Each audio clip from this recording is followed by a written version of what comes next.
Olá, caro construtor, incorporador ou corretor imobiliário, seja muito bem-vindo a mais um episódio do Conexão BI, o podcast que aproxima você das melhores práticas de gestão para que você amadureça a sua liderança e tenha um negócio próspero e longevo. Hoje temos um bate-papo aqui muito importante, muito bacana, é uma história de vida, uma transferência de conhecimento com um rapaz, né, um homem, um empresário que cresceu muito na vida, atua aqui na região do litoral catarinense já há vários anos, né? Everton, muito obrigado por estar aqui. Obrigado, Pedro, pelo convite. É um prazer, é uma sensação inenarrável estar aqui com você. Quero compartilhar aí meu conhecimento e meus cases dessa trajetória com o pessoal que está assistindo a gente também. Obrigado. Fantástico. O Everton, ele é mentor para incorporadores e construtores, ele também tem uma empresa voltada para a incorporação imobiliária que atua principalmente ali em Navegantes, chamada Maga, e tem já vários anos aí de história dentro da liderança da Maga, né, dentro da liderança dessa empresa construtora, além de experiências internacionais. O Everton já morou na Espanha, já morou em Dublin, aprendeu inglês, aprendeu espanhol, tem também curso de qualidade na construção civil, se formou também na parte de engenharia civil ali na Univale, né? Mas Everton, conta você, para nossa audiência, o que te faz diferente, o que te faz talvez um especialista ou uma autoridade dentro desses assuntos empresariais? Ô Pedro, bacana. O que eu costumo falar é que eu sou engenheiro civil de formação. Então, tudo que eu faço na minha própria construtora é exatamente o que eu aprendi na prática, né? Eu consigo colocar a teoria e a prática juntos, porque eu atuo ativamente na construtora incorporadora. Então, eu trabalhava já na construção civil antes de fazer engenharia. Então, essa conexão, né, com a teoria e a prática é o que eu acho que faz o diferencial aí. Apesar que hoje o que eu menos faço é engenharia civil, eu faço mais engenharia financeira, né? Porque eu trabalho na gestão da empresa. Então eu estudo muito essa parte econômica, viabilidade, essa parte financeira da empresa e dos empreendimentos que lá estão sendo construídos e entregues. Fantástico. Não, eu acho que nessa parte eu alinho muito contigo, Everton, porque quanto mais tempo permaneço na empresa e permaneço na incorporação imobiliária, menos eu faço construção, menos eu faço engenharia, por assim dizer, né? Daí você trouxe a questão da engenharia financeira, né? Onde é que as peças, como é que a gente vai estruturar um empreendimento, enfim, um projeto, para que ele tenha uma saúde financeira ao longo de todo o seu ciclo de vida, né? Realmente, os cursos também mostram isso, né? Depois que me formei em engenharia, os cursos que vieram a seguir têm mais um cunho financeiro, ou às vezes até mesmo de liderança, do que propriamente, enfim, solo, estrutura, hidráulica, elétrica, né? Everton, você está há quanto tempo com a Maga? Faz mais de 12 anos, é isso? Como é que é um pouco da história da empresa e a sua contribuição nela? Então vamos lá, Pedro. Sim. Eu trabalho já com construção civil já faz uns 18 anos. Desses 18, 15 anos eu comecei a construir com meu CPF. E aí, 12 anos, então, que a gente tem o CNPJ da empresa, né? Hoje o nome da empresa é Maga Empreendimentos, que vem de Magalhães de Almeida, o sobrenome meu e da esposa. Então, a construtora incorporadora Maga, ela é uma empresa familiar, onde a família ainda é os diretores ali, né? Eu e minha esposa. Eu atuo mais nessa parte de viabilidade de projetos e prospecção de novos terrenos e arquitetura financeira, né, e conseguir fazer essa estruturação financeira para cada projeto, abertura de SPE e etc. E a diretora, minha esposa, ela trabalha no setor financeiro e na execução das obras a gente tem o setor de engenharia, que daí eu tenho uma gerente de engenharia e toda uma equipe disciplinar para executar as obras propriamente dito, né?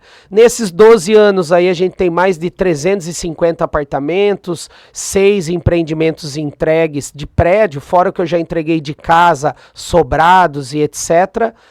6 prédios entregues na cidade de Navegantes, 4 obras em andamento nesse exato momento, que se somam 30 mil metros quadrados em obra, 227 apartamentos em obra.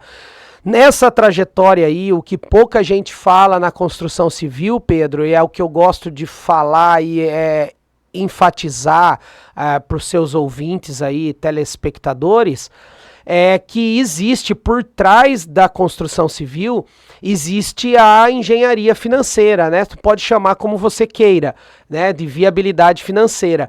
Porque, na verdade, todo projeto, ele começa antes. Não é só na aquisição do terreno. Tu tem que saber aonde tu tá colocando teu dinheiro, né? Até o consumidor final, o morador, vamos dizer assim, o consumidor final que vai comprar um apartamento comigo, ele quer saber quanto que vai valorizar aquele apartamento no decorrer de 12 meses. Né, no decorrer de um ano. Então isso aí a gente já está falando de viabilidade financeira, porque embora ele vai morar lá e vai economizar o dinheiro do aluguel, ele tem que lembrar que todo ano está valorizando o apartamento dele. Então, do ponto de vista do empresário, incorporador e do ponto de vista do consumidor final, a parte financeira para mim é o que mais me chama atenção. E nesse decorrer aí de 12 anos com a empresa, a gente cresceu bastante, graças a Deus, a gente não vai parar de crescer, né? São 12 anos, é uma história, querendo ou não. E é isso, eu atuo como gestor da empresa propriamente dito e ensino alguns amigos quando me cutucam no WhatsApp, me chamam pedindo opinião, pedindo conselho, eu ajudo também, ajudo bastante pessoas nesse sentido de ensinar e educar. É verdade, recentemente precisei do Everton ali para dar umas dicas conforme a implantação, né? Eu nem tava falando disso, nem tava falando do teu nisso. caso. É que eu tenho mais de 100 alunos, né? Sim. Mas sim, ó, gosto de ensinar e compartilhar, realmente. Me recebeu lá no escritório, Verdade. ó, a gente faz estruturação aqui com o banco dessa forma e tal, não, foi bem bacana. Everton, rapidamente aqui, a Maga, ela tinha um tamanho por vários anos, né? Pelo menos foi isso que me chamou a atenção quando eu conheci um pouco da sua história, né? De um salto, que eu classifico como um salto, não sei como é que você vê, um ritmo que a Maga estava operando e fazendo suas negociações, enfim, né? E em tempos mais recentes, aí eu digo anos, mas ainda assim, no último terço de vida da Maga, um salto. O que aconteceu? E como é que você entende, como é que você vê esse salto? O que mudou? Vamos lá, Pedro. Realmente, a gente no começo, então, a gente fazia prédios menores, né? E os 3, 4 primeiros prédios eu fiz com recurso próprio. Até eu descobri que os bancos tinham uma linha de crédito específica para construção civil e incorporadora. E aí, quando eu aprendi isso, eu fui procurar saber mais e entrar nessa estruturação financeira para fazer empreendimentos maiores. E é aí que é a virada de chave, que eu acho que é aí que tu tá chamando atenção nesse momento, né? Por quê? Porque agora, hoje, todos os nossos empreendimentos são feitos com uma estruturação financeira com apoio do banco. Esse apoio que eu quero dizer é utilizar a linha de crédito do banco específica para construção civil. É como se fosse um apoio financeiro para a linha de produção, para a gente poder produzir mais imóveis para ajudar a diminuir o déficit habitacional brasileiro. Né? Sendo bem técnico assim para falar, né? Mas enfim, na prática o banco te empresta dinheiro para você usar na produtividade de novos imóveis, e daí tu vende todos os imóveis, depois com o lucro, uma parte do lucro você vai pagar o juro para o banco. Fazendo isso eu consegui crescer muito minha empresa. Na verdade eu nem sei assim de tamanho, né? Quadriplicou de tamanho, faturamento e etc.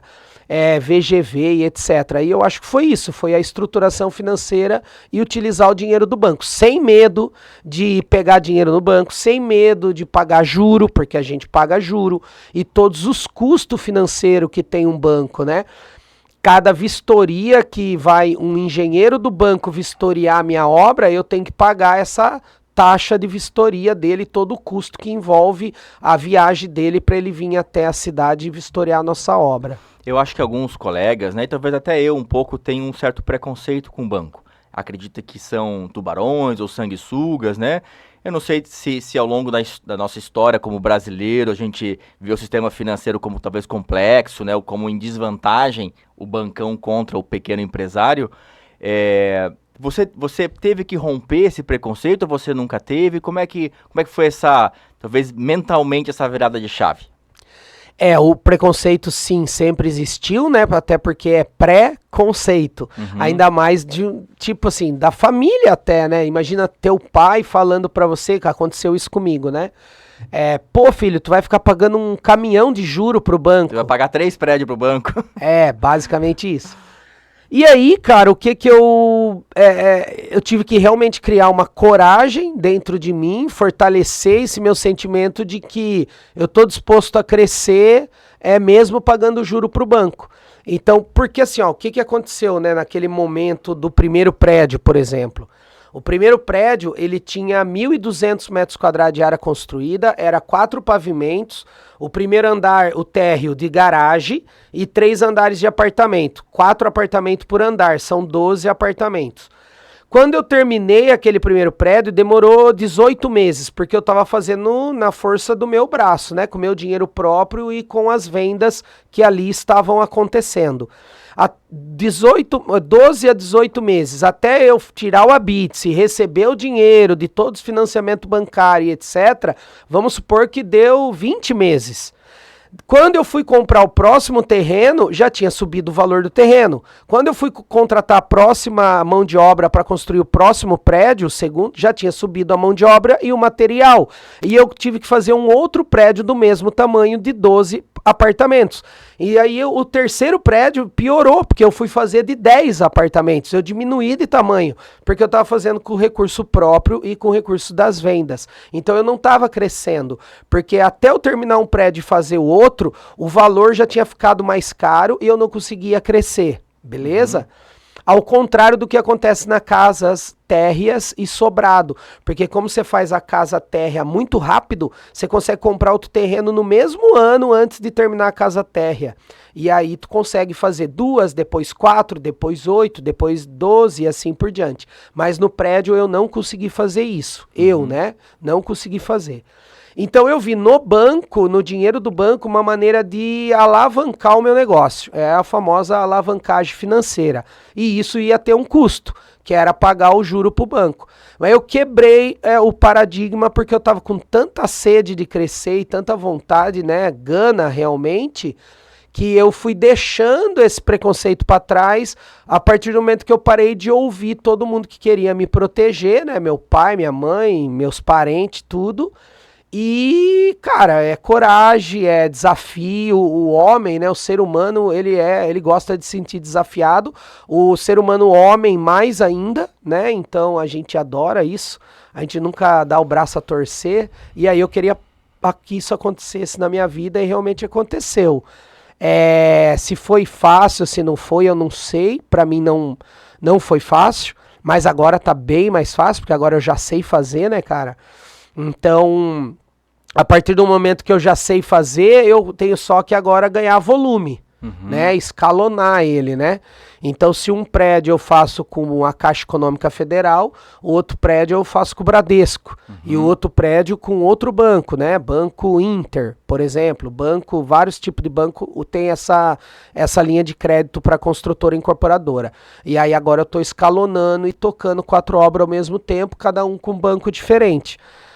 É isso, cara, eu acho que não tem muito segredo, não. Não sei se eu contei muito segredo já, mas é uma coisa que pra mim foi natural, foi acontecendo, Sim. Fui aprendendo, apanhando, né, na caminhada, mas deu certo.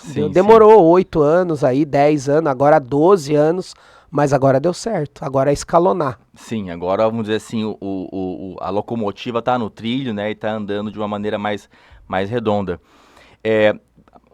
Uns minutos antes você comentou ali, né, que o empreendimento ou o projeto, ele inicia antes da engenharia, antes da compra do terreno, né?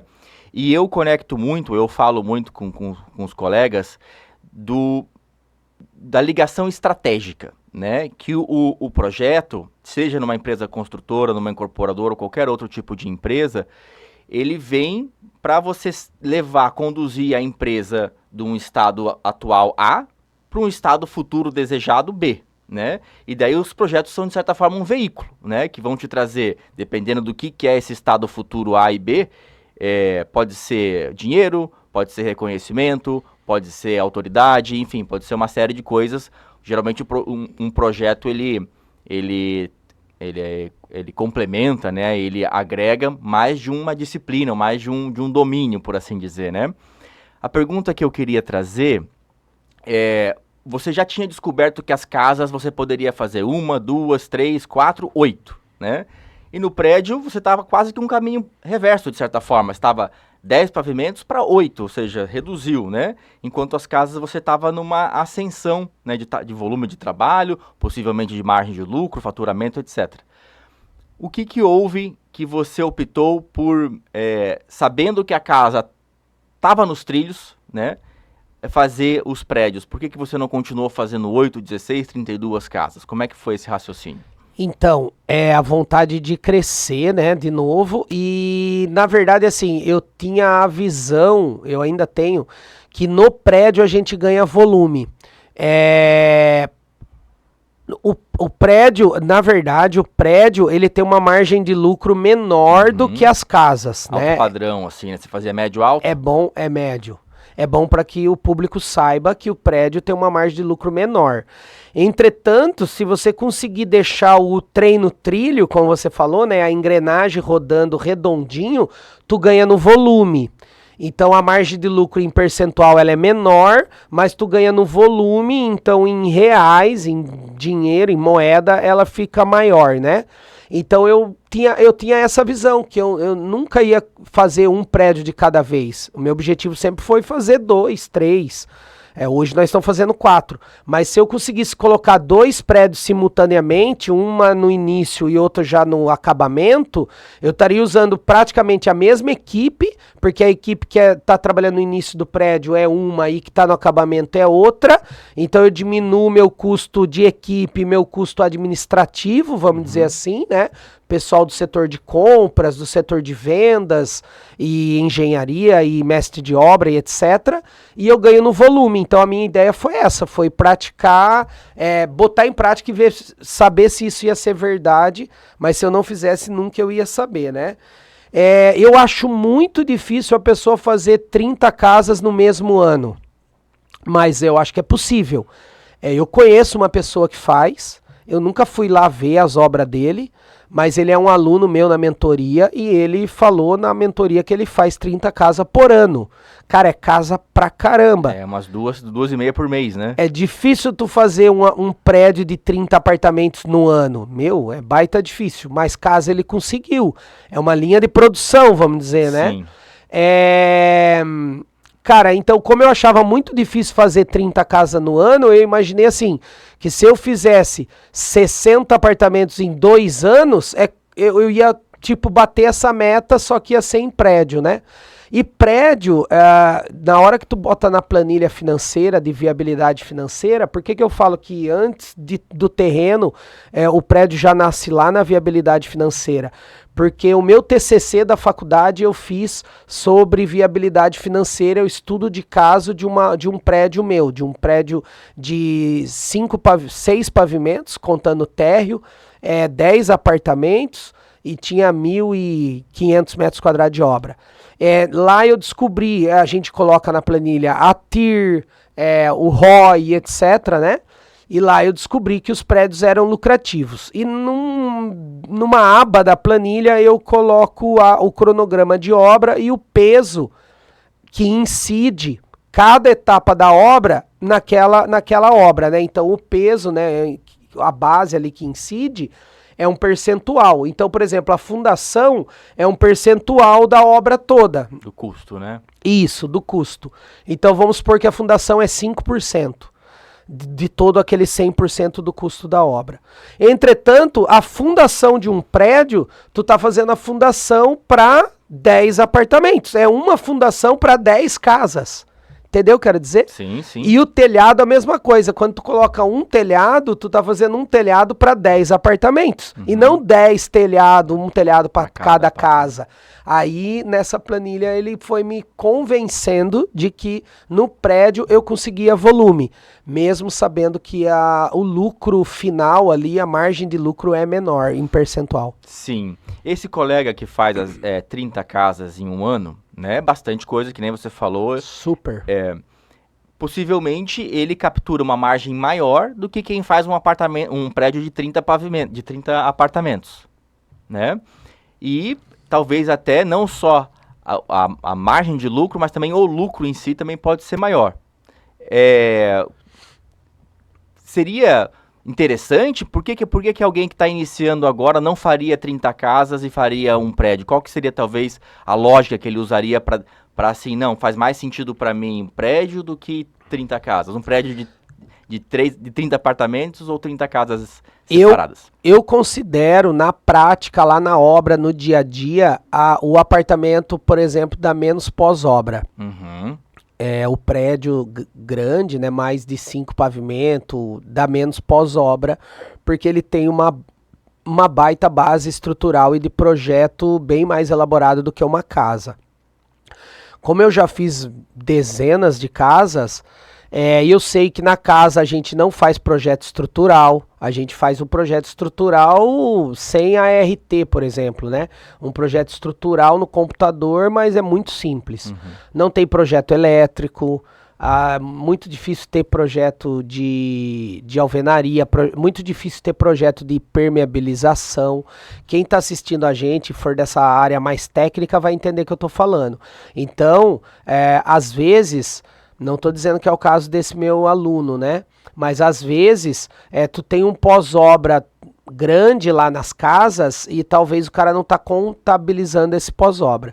No prédio, nossos projetos, como são bem elaborados e elaborado antes, ele tem um pós-obra, cara, meu pós-obra é quase zero. Eu não vou dizer que é zero porque não é, né?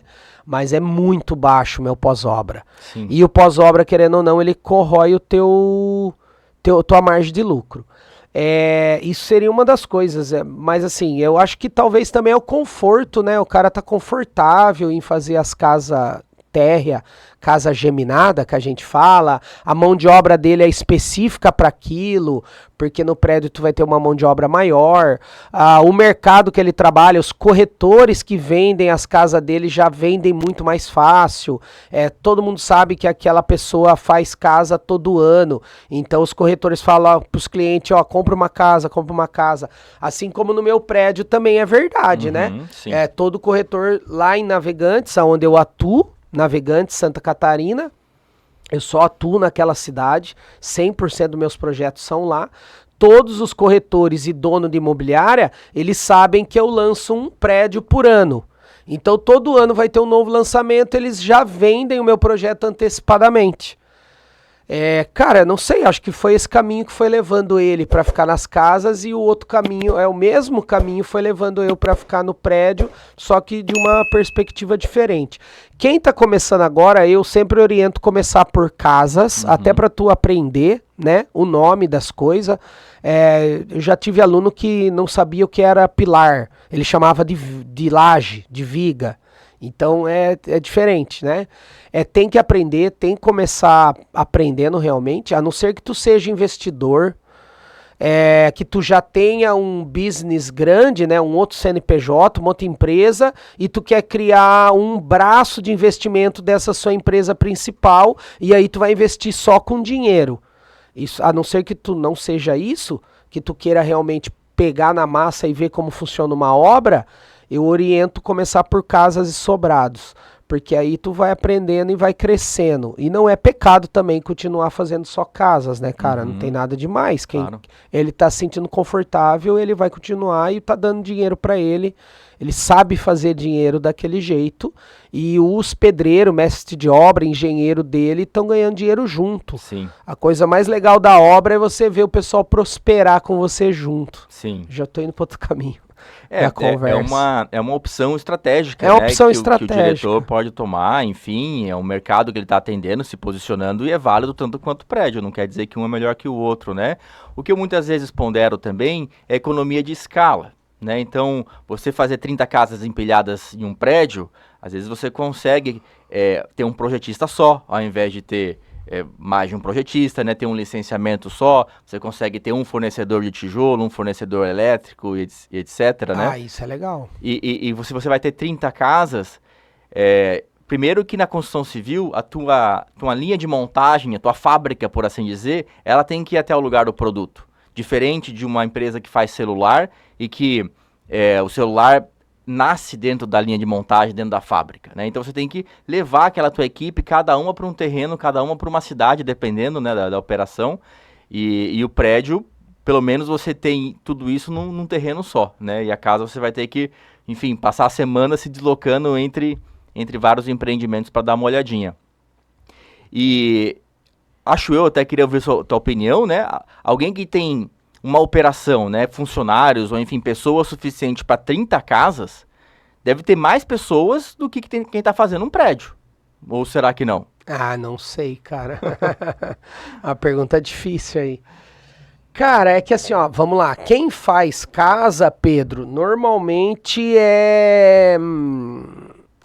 não é uma estrutura de uma empresa, de uma construtora incorporadora, que nem a estrutura que a gente tem, né? Uhum. Ele não precisa nem ter escritório, na verdade. Uhum. E às vezes ele é o comprador do material. Uhum. Então, por exemplo, tem um mestre de obra que acompanha as obras, o proprietário é o comprador e o vendedor ao mesmo tempo, que visita as imobiliárias e que faz daí o orçamento de compra de material. Então eu acho que é mais amador, assim, sabe? É por isso que ele consegue economizar também, por isso que ele consegue ter essa margem de lucro maior, porque imagina, eu tenho uma gerente comercial, ela ganha um fixo e uma comissão, ela é comissionada, então eu já tenho um custo aí. Eu tenho uma menina de compras que fica o dia inteiro fazendo orçamento e compras, orçamento e compras, orçamento e compras. O custo dela não é barato, ela tem um custo para mim. Eu tenho uma menina no financeiro, na verdade duas, elas fazem simultaneamente contas a pagar e contas a receber, mas imagina o tanto de boleto que tem lá no meu escritório, né? Sim. Tanto para receber desses 200 apartamentos, são 200 clientes pagando boleto, como para pagar os boletos de todo o material que eu compro todos os dias. Eu compro cimento, barra de aço e etc, né? Desde parafuso, porca-arruela até papel higiênico, né? Nas obras.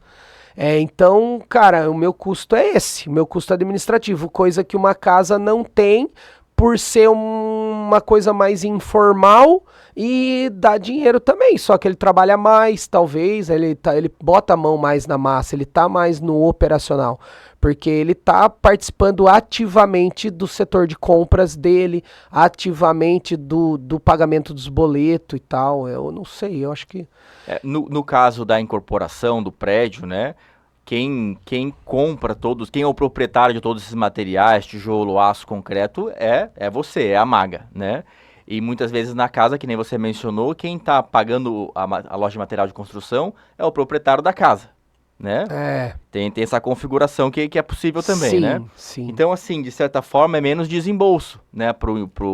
Para quem está desenvolvendo o empreendimento, não precisa desembolsar todo aquele concreto, todo aquele aço, todos aqueles custos de materiais de construção, e também não fica tão suscetível ao risco deles aumentarem, que foi um dos temas que você trouxe aqui, né? O primeiro prédio custava X, o segundo prédio custava X mais 30%. Pô, verdade, aumentou, né? Verdade. E o ciclo de vida, né? O ciclo de projeto de uma casa, ele é muito menor do que um prédio, né? Licenciamento é 1/3 do tempo, se não menos.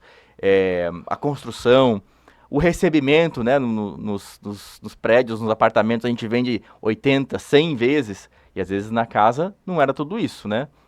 Então, acho que o ciclo de projeto fica menos suscetível a mudanças políticas, mudanças econômicas, mudanças de guerra na Europa. Imagina pegar uma pandemia no meio do caminho. Pois é, né? Com certeza. Depois que você começou a fazer fundação, você meio que não tem como parar, né? O prédio tem que continuar, parar fica pior do que às vezes... seguir em frente numa situação dificultosa, né? Eu peguei a pandemia, mas foi bom, não aconteceu nada de demais, assim, deu para ficar parado alguns dias. Uhum.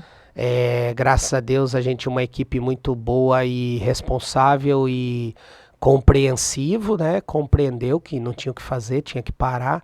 E graças a Deus a gente tinha caixa também, né? Como se dizem, caixa é rei. Uhum. É bom ter caixa para manter quando voltar acelerado de novo. Sim, e às vezes até pegar uma oportunidade, né? Aham. Porque aquele que não tem caixa, às vezes tem que vender patrimônio a preço de banana, né? E daí quem tá com caixa faz um dinheiro na compra, por assim dizer, isso né? aí, boa. É. Bem lembrado. Meu caro, explica pra gente o que é o construtor milionário e como é que ele se conecta com tudo isso que a gente está conversando. Que legal, cara. Vamos lá. Eu gosto de falar bastante de obra, de construção e tal, mas eu gosto de falar também dessa parte educacional. Olha só o que aconteceu, né? Eu comecei a construir por conta própria e montei minha empresa e vários amigos da faculdade vinham pedir auxílio para mim, né, ajuda e etc. E eu comecei a ajudar muitos amigos da faculdade, até um professor da faculdade eu ajudei. E uma vez eu fui fazer um treinamento, uma imersão, e o cara que estava ministrando o treinamento, ele disse assim, quem aqui ajuda os amigos de graça? Daí uma galera levanta a mão e tal, né? Eu também levantei a mão. Daí ele falou assim, sabia que tu pode cobrar R$1.000 de cada um que tu ensina? Aí eu falei, olha, eu posso mesmo, então vamos tentar. Uhum. E aí eu abri no meu Instagram a mentoria Construtor Milionário. O nome Construtor Milionário, ele veio antes, né? Eu tenho um amigo que constrói lá em Navegantes, o Francesco, e ele que deu essa ideia. A gente talvez ia fazer junto cursos, treinamento, mentoria, e ele falou, Construtor Milionário vai ser o nome. Só que na hora de gravar mesmo, de fazer treinamento, daí ele meio que desistiu. Não foi assim formal, né? Foi meio informal, ele nunca fez vídeo. E aí eu segui e falei pra ele, cara, eu vou usar esse nome. Ele falou, pode usar, tipo, tá tudo certo, no WhatsApp ali, Sim. né? E aí eu comecei a usar esse nome Construtor Milionário. Hoje o meu Instagram é @construtor.milionário. É uma marca registrada, já registrei no INPI, então tem registro. Construtor Milionário está registrado como educacional, como mentoria, como cursos e treinamentos. Tenho certificado do INPI, né, que vale por 10 anos. E no meu Instagram eu abri essa primeira turma de R$1.000, consegui 10 alunos. Uhum. Depois eu abri uma segunda turma, R$1.000 de novo, consegui 8 alunos. Depois eu me especializei e investi em tráfego pago. As duas primeiras turmas não tinham investido em tráfego pago. E aí eu investi em tráfego pago e daí a terceira turma acho que tinha, sei lá, 40 alunos e o valor já estava R$2.000, alguma coisa assim. Nesse caminhar, eu tenho mais de 100 alunos no online, né? São 6 turmas e hoje as aulas são gravadas, o curso treinamento ele é gravado e surgiu o livro. O livro ele surgiu no final do ano passado, setembro de 2025. E aí, em outubro e novembro, eu fiz o lançamento dele, lançamento em Alphaville, em Curitiba. Foi bem bacana, tem bastante gente que já adquiriu o livro. Cara, o Construtor Milionário ele veio para ensinar o construtor incorporador que quer construir e fazer a caminhada que eu fiz. Só que, claro, ele vai aprender, então ele vai encurtar o tempo de ensino, né? O Sim. tempo de sofrência, vamos dizer assim. Ele vai encurtar esse tempo aí para, sei lá, 1 ano, ele já vai saber tudo que eu demorei 8, 10 anos para aprender, né? Hoje a internet ela diversifica e desmistifica esse negócio de usar dinheiro do banco para construção civil, e é o que o Construtor Milionário ensina. É você alavancar o teu negócio utilizando a alavancagem financeira com o dinheiro do banco, uma linha específica para incorporadora, pessoa jurídica. Não tem nada a ver com casas financiadas, pessoa física, que também dá para fazer dinheiro desse jeito. Mas o livro ele é um estudo de caso de uma obra minha. Então o livro ele é bem prático e as aulas da mentoria também são bem práticas. Eu não fico contando minha história, né, minha história de vida, nada disso, que eu acredito que todo mundo vem de baixo, cara. todo mundo tem uma história bem parecida, né? Pode ver, várias empresas começam na garagem da casa da pessoa, várias empresas começam num quartinho onde o cara morava, né? Não é novidade nenhuma.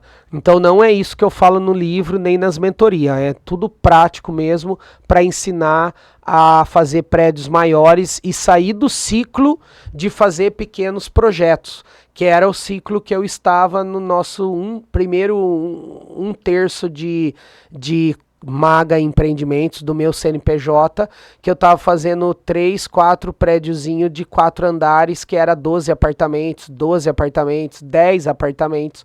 E quando eu saí desse ciclo de pequenos projetos, foi aonde a alavancagem realmente aconteceu. E hoje a nossa empresa... aconteceu várias coisas, né? Não foi só por causa do dinheiro do banco, mas hoje a nossa empresa é bem reconhecida lá em Navegantes, graças a Deus. E... esse teu sócio ou colega que iniciou a ideia do construtor milionário, ele não participa nem fora das câmeras e nem na frente das câmeras, é isso? Não, ele é construtor, incorporador e corretor também. Ele tem uma imobiliária também em Navegantes. Ele já construiu bastante em Navegantes, já construiu um prédio em Pissarras e agora eu não sei onde ele está construindo não, mas a imobiliária dele é em Navegantes, ele atua fortemente lá. Não, ele não tem nenhum braço, nenhuma sociedade, nem comigo e nem ele na empresa dele também não tem nenhum braço educacional. Sim. Um abraço pro Francesco aí, meu amigo de Gregório. Então, pelo que eu entendi, a metodologia do construtor milionário é uma metodologia bem voltada para a prática, né? Para executar, enfim, para encurtar esse tempo de aprendizagem que talvez a pessoal que tem alunos extremamente capazes, né, inteligentes, mas que o aprendizado toma tempo e muitas vezes os erros que a pessoa aprende custa dinheiro também, né? Sim. Você traz, é um programa? Como é que você distribui esse conhecimento? Como é que você entrega? Por quais canais?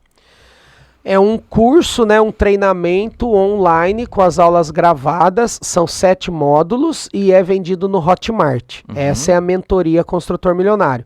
Aí tem o livro, que é um resumo de tudo isso, tem 200 páginas, como são 7 capítulos, porque é um capítulo por módulo, né?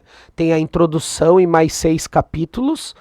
E, cara, eu atuo também como consultor ou assessoria, vamos dizer assim. É uma consultoria empresarial para construtores e incorporadores. Mas aí é uma coisa mais individual. Hoje eu tenho 2 alunos que, na verdade, pagam essa consultoria. É um acompanhamento de 1 ano, é um pagamento mensal e eu vou na empresa dele de 15 em 15 dias. Ou eu vou na empresa dele ou ele vai na minha empresa. Sim. E é meio período por visita, então ou é das 8 a meio-dia ou é da 1h30 às 5. Claro, daí como é o ano todo, tem um investimento bem mais alavancado, né? Um investimento maior, entretanto o valor que ele vai pagar para ter meu tempo e meu conhecimento é o que vai fazer ele faturar 10 milhões, por exemplo. Então, cara, não chega nem perto... Se paga no primeiro mês, por assim dizer. É, isso aí, na primeira venda, né? É como se fosse a comissão de um corretor. Né? A primeira venda de um apartamento, ou se eu ajudar ele a escolher um terreno bem localizado, só aí já se pagou. Nossa. Eu tive alunos que eu ajudei até no projeto. Para tu ter ideia, tinha um aluno meu, engenheiro civil, ele é baita inteligente e tal, mas de arquitetura ele estava na dúvida. E no projeto dele, a lavanderia estava maior do que a sacada.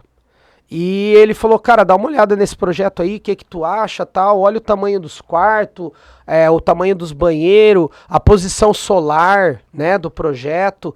E aí eu olhei tudo com calma e dei minha opinião pra ele. Falei, cara, tá tudo certo, só a lavanderia que tá grande demais. Diminui a lavanderia e aumenta a sacada, porque era parede com parede, inclusive. Então era bem fácil dele puxar essa parede mais pra cá, diminuir a lavanderia e aumentar a sacada. E ele seguiu, né, o nosso conselho e, cara, ele já tá no 3º prédio. Sim. Então, tem coisas que às vezes o próprio empresário, ele tá envolvido com outras coisas da empresa dele, que ele acaba esquecendo de olhar o básico. Então, eles me usam para olhar tudo na empresa dele. Na parte financeira, na parte de ajuda de escolha de terreno. Eu tenho um aluno de Brusque que eu tô ajudando ele a escolher o terreno. a localização do terreno e o jeito, né? A estrutura do terreno. Se o terreno é quadrado, retangular e etc. E a parte de contratação de mão de obra, empreiteira, planilhas de medição de pagamento de empreiteiro. Então ele vai me usar em tudo quanto é a área que ele achar necessário, desde que ele pague a mentoria ou a assessoria e a consultoria. Sim. Então eu tenho 3 entregas, né? A aula gravada, que é a mentoria Construtor Milionário, o livro, que é um resumo da mentoria, e a consultoria empresarial para construtores e incorporadores, que daí é um processo de, no mínimo, 6 meses, mas a maioria me contrata por 1 ano e paga mensalmente. Sim. E para quem que é e para quem que não é o construtor milionário?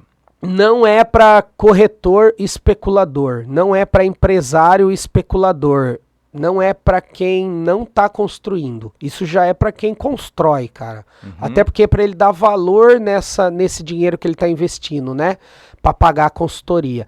Então, assim, ó, ele tem que estar construindo já ou tem que estar na primeira obra, pelo menos. Se ele vai fazer a primeira obra, 2 casas térrea geminada, já vale a pena ele pegar esse conhecimento. 99% dos meus alunos são construtores e incorporadores, quem já está construindo, né? Ou a primeira casa, ou já fez 4 casas e está no primeiro prédio, mas sempre tem aquele 1%. Aquele 1% é... 100% desse 1% é empresários de outra área que está sobrando dinheiro na conta dele e ele quer investir no mercado imobiliário. Então ele está criando um braço de investimento na empresa dele. Eu tenho um caso ali de um rapaz que ele tem uma empresa de autopeças, né, de peças de veículo, carro flex, por exemplo, e tá sobrando 1 milhãozinho na conta dele. Ele me ligou, ele é meu amigo pessoal, ele falou, cara, eu tenho 1 milhão aqui, eu preciso investir. E aí eu falei, compra apartamento na planta. Ele disse, não, cara, eu quero construir, apartamento na planta não tenho certeza. Daí eu falei, ó, se tu comprar um terreno em Navegantes, eu te ajudo a construir, te dou essa consultoria aí, e tu vai me pagando, e aí entrei no acordo financeiro com ele. E aí, cara, ele já fez 8 casas e tá indo pro primeiro prédio, que são 8 apartamentos também. Tem um outro amigo aqui de Balneário Camboriú, ele mexe com marketing digital e desenvolvimento de sistema, né, dev, desenvolvedores. Mesma história, tava sobrando 1 milhãozinho lá na conta dele, ele falou, cara, o que eu faço com esse dinheiro? Eu falei, investe no mercado imobiliário. E ele investiu de 2 formas, ele comprou apartamento na planta comigo, tá pagando, vai ser entregue agora em setembro, e ele comprou vários terrenos, vários é muito, né? Ele comprou alguns terrenos em Navegantes, e ele já construiu também 4 casas e tá indo pro primeiro prédio dele. Então, tem até um depoimento dele lá no meu Instagram, que é o depoimento, esse que é o último que eu falei, né? É o depoimento que mais teve visualização lá no meu Instagram. Eu tenho vários depoimentos lá, mas esse específico é o que mais tem visualização. Então, assim, cara, ele vai aprender realmente... e vai botar na prática e vai botar dinheiro no bolso, não tem como. Então 99% dos meus alunos são quem já constrói. Já constrói. Para dar valor também no pagamento da mentoria. Claro, né? E poder usar, né? Porque se for alguém que talvez curioso, quer aprender, tem sede do conhecimento, mas não coloca na prática, acaba que para você também como mentor ou como professor, fica um estudo teórico, né? Ele acaba não aplicando se ele não tiver já com a mão na massa, por assim dizer, né? É isso aí. E o que você, se você fosse investir hoje em imóveis, que metodologia que você sugeriria? Qual que seria o formato de compra e por quê? Ô Pedro, você está perguntando assim, ó, eu vou investir e vou investir e vou esperar, como é que é? Eu não entendi assim, ó, porque assim, ó, o meu investimento hoje em imóveis é na minha construtora incorporadora, eu construo para vender, então eu sou ativo, é um investimento ativo. Sim. Tu tá perguntando investimento ativo ou passivo, por exemplo? O cara que vai comprar na planta, por exemplo, é passivo. Eu acho que o contexto seria mais ou menos esse cenário que você trouxe ali. Às vezes é um médico, é um dentista, é um empreendedor de uma sorveteria, sobrou um dinheiro, né? E ele tá, enfim, procurando multiplicar esse dinheiro. Se você fosse sugerir para ele investir em imóveis, que metodologia que... Então, se ele quer ter trabalho e vai estar ativamente trabalhando, eu oriento ele começar a construir casa para vender. Sempre começar por casas. Mas se ele quer investir e quer largar o dinheiro lá e não quer se incomodar muito, cara, por incrível que pareça, eu oriento ele comprar terreno. Mais do que comprar imóvel na planta. Boa, eu não queria falar com essas palavras, mas tu falou, então tá bom. É isso aí. É porque assim, contra-intuitivo, né? Porque eu vendo apartamento na planta. Mas, cara, hoje eu invisto em terreno. Só que o terreno é mais caro que apartamento na planta. Eu vou te explicar. Vamos lá. Primeiro, por que terreno? Porque, cara, terreno ele é escasso, ele tá se acabando, ele vai diminuindo a quantidade de terreno que tem numa cidade. Por que Balneário Camboriú é tão valioso? Porque não tem terra. Acabou as terras. Em Balneário Camboriú estão demolindo prédios inteiros para fazer outro prédio maior do que aquele prédio que estava lá, né? Então, olha o nível que chegamos. Então, investir em terreno para mim é muito valioso, tá? Por causa da escassez da quantidade de terreno no mundo, né? No Brasil ou na cidade. Entretanto, o terreno é mais caro.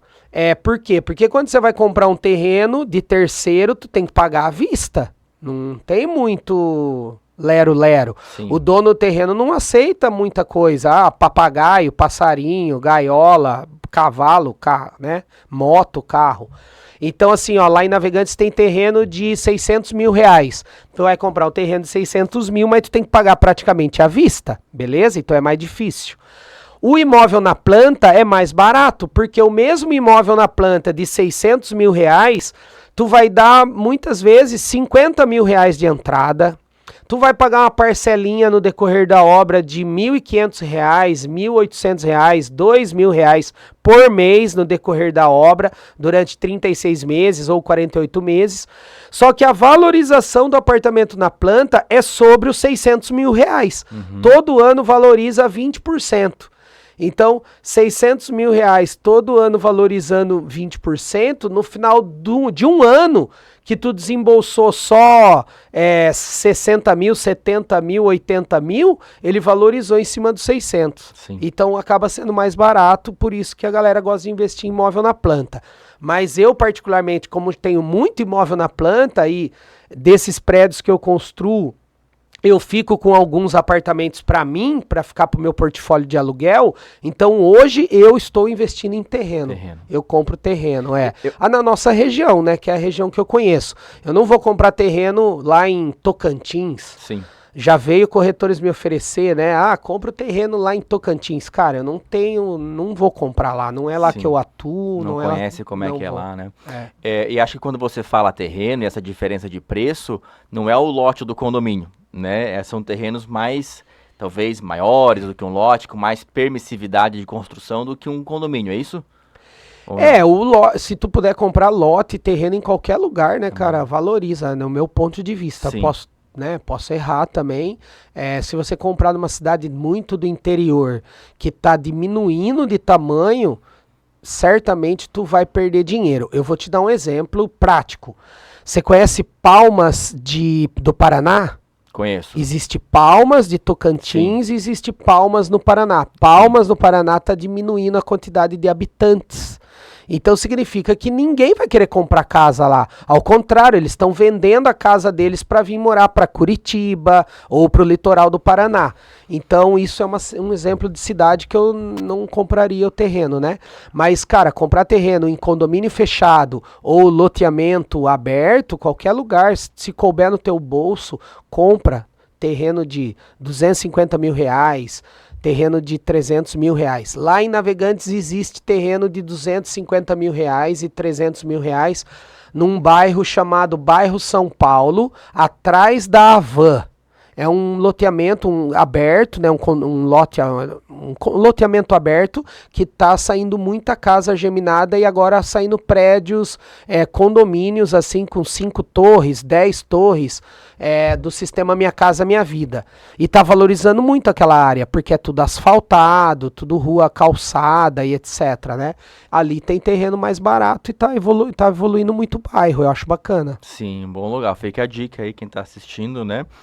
E essa pessoa que eventualmente tem um dinheiro sobrando, né? Seja um médico, um dentista, um empresário de uma sorveteria, você recomenda que ele invista no setor imobiliário ou talvez não? Por que você escolheu o setor imobiliário para construir a sua carreira, a sua vida profissional?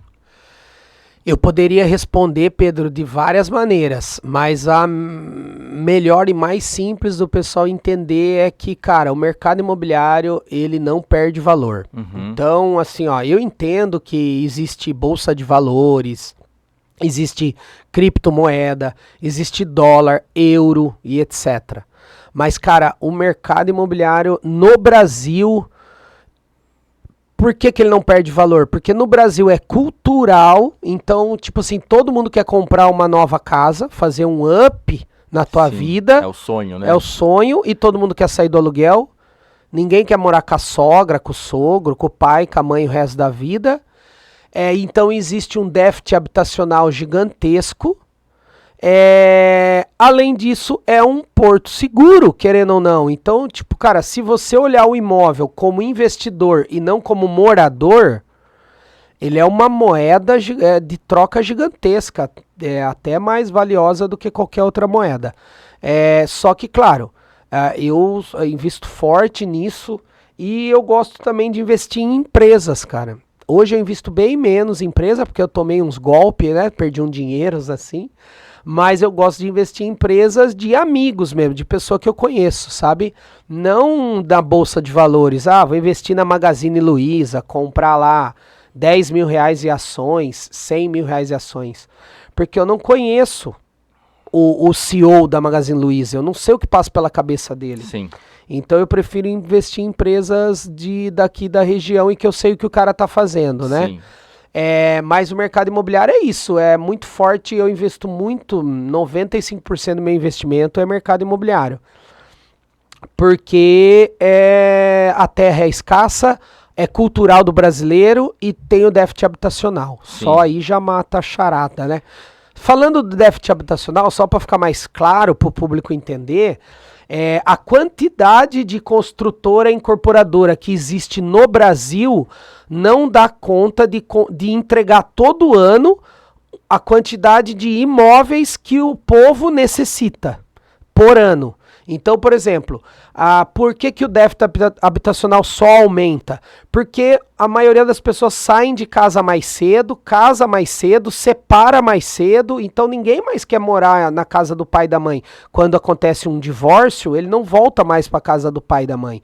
Ou quando uma pessoa faz 23 anos, não quer mais morar com o pai e com a mãe. Cara, eu tenho funcionário meu lá que tem 23 anos e mora... Tem 3, na verdade, pessoas que trabalham comigo que tem 22 anos, 23 anos, 24 anos, que elas pagam aluguel, elas estão comprando um apartamento delas, elas não querem morar sozinho. Então imagina, aumenta muito o déficit habitacional. E 1 milhão de pessoas por ano. E as construtoras do Brasil inteiro não conseguem entregar 1 milhão de apartamento no ano. Entendeu? Só aí já mata a charada toda. E você trouxe ali o exemplo de Palmas, né? Que tem gente saindo. Acho que tem várias cidades no Rio Grande do Sul também que tem esse movimento de saída de população, né? Só que toda essa galera tá indo para algum lugar. E é justamente essas praças, né? Santa Catarina tem sido um receptor líquido, né, de pessoas, tem muito mais gente vindo do que saindo daqui. Porto seguro, né? Santa Catarina está sendo um porto seguro para os gaúchos. Para os gaúchos, com certeza, com certeza. Então, às vezes a população lá envelhece, mão de obra fica escassa, vê mais oportunidades em outros estados e acaba vindo aqui para Santa Catarina, o próprio paranaense, né? Acho que São Paulo, no último censo, teve também pela primeira vez na história mais gente saindo do que entrando no estado de São Paulo. Tá no site do IBGE. Isso, é verdade. Falando dessa pesquisa, eu vou dar um outro exemplo mais prático. Aqui na nossa região tem uma cidade que se chama Itajaí. Itajaí é o maior PIB de Santa Catarina hoje, embora não é a maior cidade em quantidade de habitantes. A quantidade de habitantes, se eu não me engano, é Joinville. Mas Itajaí é uma cidade industrial, tem várias indústrias ali, e portuária e logística também, né? Uma cidade que desenvolvimento logístico gigante. Nessa pesquisa do IBGE, que foi os últimos 10 anos, ficou provado e mostrou que Santa Catarina está recebendo maior quantidade de migrantes brasileiros no Brasil inteiro. E Itajaí recebe 3.300 pessoas por ano, novas pessoas que vão morar em Itajaí. Se a gente imaginar que cada família tem 3 membros, né, 3 membros por família, então são 1.100 famílias que estão vindo para Itajaí. Só que as construtoras de Itajaí, que deve ter umas 60 construtoras em Itajaí hoje, ou um pouquinho mais, não dá conta de entregar 1.000 apartamentos todo ano. Sim. Entendeu o que eu quero dizer sim, com sim. os números? Então o déficit habitacional é crescente. Sim. Por isso que tem kitnet de 20 metros quadrados que aluga por R$1.500. Sim. Porque os caras não vão morar na rua. Então R$1.500 é caro para uma kitnet, mas é o aluguel hoje em Itajaí, porque não tem aonde eles morarem, entendeu? Sim, com certeza. E acho que a gente vê essa tendência, né, da valorização imobiliária nas economias mais desenvolvidas, né? Então, Também. se você, sei lá, pegar Nova York, Londres, né, os grandes centros urbanos, assim, onde em tese todo mundo gostaria de morar, onde estão os centros de emprego, né, os centros de trabalho, o aluguel lá é astronômico, né? Assim, uma fração gigantesca da receita, né, do salário da população é o aluguel, e para comprar, mais caro ainda, né? É isso aí, e aqui está acontecendo a mesma coisa. Os imóveis de Itajaí não param de valorizar, não para de crescer o valor, né? Com certeza. Nossa região inteira, Itapema também é um case, né, nesse sentido. Enfim, né, a Santa Catarina é seguro não só no sentido de investimento, né, mas no sentido de qualidade de vida. Então, as pessoas gostam de morar aqui e entendem que poder sair sozinho de noite, enfim, passear com o cachorro, fazer aquela corridinha de manhã ou de noite é seguro, e as pessoas valorizam muito isso cada vez mais. Acho que a pandemia deu até uma acelerada nessa percepção de qualidade de vida, né? Verdade. O Everton, estamos chegando ao final aqui desse bate-papo. Fico muito grato pela tua presença, compartilhar todos os teus conhecimentos aqui, transferir as tuas ideias, as tuas opiniões para a galera que está nos assistindo. Everton, tô vendo aqui que você trouxe 2 livros, quero te agradecer imensamente pela minha cópia, mas eu tô curioso, o que a gente vai fazer com esse segundo livro aí? Pedro, esse segundo livro eu trouxe para sortear na tua audiência. Acho que a gente deveria sortear para quem assistiu até aqui. É um livro que vale muito a pena, é um livro que dá pra gente fazer alguma coisa nesse sentido, né? Fantástico, adorei a ideia. Você que assistiu até agora, o livro será sorteado entre os primeiros 10 comentários. Então comenta alguma coisa ali, nem que seja só assim, ó, quero ganhar um livro. Temos aqui Construtor Milionário, do Everton, livro novinho, acabou de ser lançado em 2025. Fique atento ao sorteio. Fala para o pessoal onde é que eles podem te encontrar, caso eles queiram detalhar ou conhecer mais sobre a Maga, você, o Construtor Milionário. Boa, obrigado, Pedro, pela oportunidade aí de falar minhas redes sociais, né? E foi gratificante estar aqui contigo, eu adoro compartilhar conhecimento. Vamos lá, a maneira mais fácil de me encontrar é pelo Instagram, que é o @construtor.milionário. Daí vai estar escrito lá, meu nome é Everton Ricardo e eu sou engenheiro civil, acho que vai estar escrito lá engenheiro civil também. Também tem um canal no YouTube, mesma coisa, youtube.com/construtor milionário. Tá? Segue a gente aí nas redes sociais, garanto que lá tem muitos conhecimentos, eu preciso de mais seguidores realmente para poder, né, compartilhar aí todo o meu conhecimento, que eu acho que vale muito a pena. Quando a gente compartilha conhecimento, a gente aprende também, isso é gratificante. Quanto mais eu aprender, mais eu vou poder evoluir como pessoa e evoluir financeiramente para poder ajudar todo mundo que está ao meu redor, né? Então, obrigado aí pela oportunidade, obrigado a todos, né, o pessoal aí, obrigado a Deus, gratidão total pela minha vida. Obrigado, irmão. E você que está nos acompanhando até agora, significa que você gostou do conteúdo. Então, se você gostou, já mete o dedo no like, acompanhe aqui, se inscreva no canal, enfim, dá um joinha e comente. Comente se você concorda comigo, com o Everton, ou até se você discorda. Não, veja bem, casa não é bem assim, prédio não é bem assim. Contribua um pouco com a sua experiência, com a sua visão, que pode não só nos promover uma outra perspectiva, mas também os outros colegas que nos assistem e eventualmente leem os comentários, tá? Esse episódio vai ser transmitido pelo Spotify, então se você ainda não se conectou com o nosso canal lá, é o Bluehain Inc. lá no Spotify. Temos também esse episódio sendo transmitido pelo YouTube, lá você vai me encontrar como Engenheiro Pedro Basso, no Instagram como basso.pedro, e também você pode acompanhar alguns artigos, alguma leitura um pouco mais técnica no LinkedIn. Me encontra lá, Pedro Basso de novo. No site também você encontra um pouco mais sobre a Bluehain Inc. e o que a gente faz. Então, www.bluehaininc.com. É isso, meus colegas. Parabéns para você que está investindo esse tempo, dedicou esse tempo da sua jornada aí de trabalho, do seu dia, para investir em você mesmo, no seu conhecimento, na sua educação. E nos vemos no próximo episódio da Conexão BI. Até breve.